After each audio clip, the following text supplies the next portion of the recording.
And all of what I've just played you predates by quite some years the supposed founding of rap music. A lot of the documentaries we see start the story in 1970 something as if some sort of cultural accident happened. Ooh, people just started rhyming.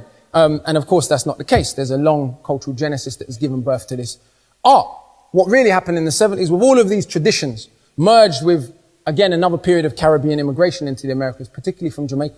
And Caribbean sound system culture is at the root of what we call hip-hop. In fact, the three founding fathers of hip-hop, if you like, Africa Bambaataa, Cool DJ Herc, and Grandmaster Flash, are all Caribbean immigrants. And so this culture they brought with them, mixing with the traditions that are already there, give us what we call hip-hop. And to me, it's this long tradition, this historical genesis, whether people are conscious of it or not, whether people understand it or not, it's hip-hop culture, not, like I said, the visible, necessarily materialistic extraction of it, but the culture, what it has to say, its function in society. Like any great art form, none of this is exclusive to this narrative. All art forms have a history.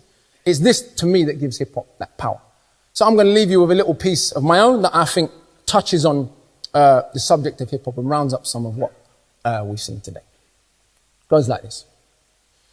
We claim we're loving this hip-hop. Are we ready to understand it in this fullest cultural sense? Beyond this useless branding, beyond the stories that keep feeding us the common myth that people started rapping in the 70s. What a bunch. Done with the talk, loving New York for impact on my heart. But let's not pretend there was no foundation to this art, because KRS-One and BAM would be the first ones to say the birth of hip-hop runs far deeper within our veins. Before Kool Herc came to New York pumping 100 watts, before the Watts Prophets, Last Poets and Gil Scott, before there was jazz, before there was blues, before there was Cab Calloway, before the whips and ships and all the tragedy, before you're stripped of knowledge of your cultural anatomy, you could be apart for generations, you're still family before there were slaves. Forget the nonsense about slave music. They must have had a cultural base to even produce it. The schools of Timbuktu, they already knew the cycles of the planet and the motions of the moon about 150 years before Galileo. Check it. And medieval Benin's in the Guinness Book of Records, and all of them cultures there. They had a griot speaker, a storyteller, musician, poet, and history keeper who had to memorize a couple thousand oral epics. The tradition still exists today, but it could get neglected, and hip-hop